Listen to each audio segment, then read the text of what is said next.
శ్రీ చిదంబరం గారు ట్రైలర్ చూశాను. చాలా జెన్యూన్‌గా అనిపించింది. ఇందులో హీరో, మరి మనవాడిని హీరో అనొచ్చో లేదో తెలియదు.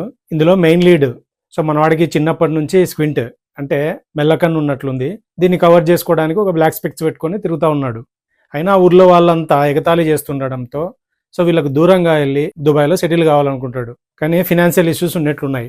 ఇలాంటి టైంలో మనోడి లైఫ్‌లోకి ఒక అమ్మాయి వచ్చింది. సో, ఈ అమ్మాయి వీడికున్న ప్రాబ్లమ్‌ను యాక్సెప్ట్ చేసి అసలు ఇది ఒక ప్రాబ్లమే కాదు అన్నట్లు వీడిని మోటివేట్ చేసింది. ఫైనల్లీ ఈ అమ్మాయి ఇచ్చిన మోటివేషన్‌తో మనవాడు స్పెక్స్ తీసాడా లేదా? స్పెక్స్ అంటే సో, మన వాడికి ఉన్న ప్రాబ్లమ్‌ని యాక్సెప్ట్ చేసి దాని నుంచి ఓవర్‌కమ్ అయ్యాడా లేదా అన్నదే స్టోరీ ఉన్నట్లుంది. ఇది స్టోరీ బేస్డ్ మూవీ లాగా ఉన్నట్లేదు. క్యారెక్టర్ డ్రివెన్ మూవీ లాగా ఉన్నట్లుంది. సినిమానైతే చాలా సిన్సియర్ గానే చెప్పిన ఫీలింగ్ అయితే కలుగుతుంది. ట్రైలర్ లాస్ట్ లో ఒక డైలాగ్, తల దించుకొని నడిచి నడిచి మెడనొప్పి వస్తుందమ్మా, ఇప్పటికైనా తల ఎత్తుకొని నడుద్దాం, చాలా హార్ట్ టచింగ్ అనిపించింది. సినిమా రాజమండ్రి చుట్టుపక్కల ఒక విలేజ్ బ్యాక్డ్రాప్ లో జరిగేటట్టు ఉంది. సో క్యారెక్టర్లన్నీ చాలా గ్రౌండెడ్ ఉన్నాయి, చాలా ఇన్నోసెంట్ ఉన్నాయి. నాట్ ఓన్లీ మెయిన్ క్యాస్ట్, మిగతా వాళ్ళంతా కూడా చాలా గ్రౌండెడ్ గానే ఉన్నాయి క్యారెక్టర్లు అయితే. విజువల్స్ బాగున్నాయి, చాలా ఫ్రెష్గా ఉన్నాయి. బిజిఎం కూడా బాగుంది, ప్లజెంట్ గా అనిపించింది.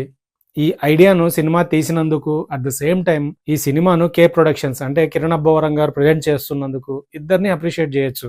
ఎందుకంటే ఈ మధ్య కాలంలో సినిమా అంటే కమర్షియల్ సినిమానే, హీరో ఎలివేషన్లు తప్ప ఇంకా ఏం ఉండడం లేదు. ఇలాంటి కాన్సెప్ట్ బేస్డ్ చాలా రేర్గా వస్తున్నాయి.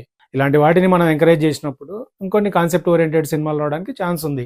ఫిబ్రవరి 6th రిలీజ్ అవుతుంది. సినిమా చూసిన తర్వాత మరింత డీటెయిల్గా మాట్లాడుకుందాం. ఈ ట్రైలర్ చూసిన తర్వాత మీకేమనిపించిందో కింద కామెంట్ రూపంలో చెప్పండి. నా రివ్యూ కనుక మీకు నచ్చినట్లయితే లైక్ చేయండి, షేర్ చేయండి, సబ్స్క్రైబ్ చేసుకోండి.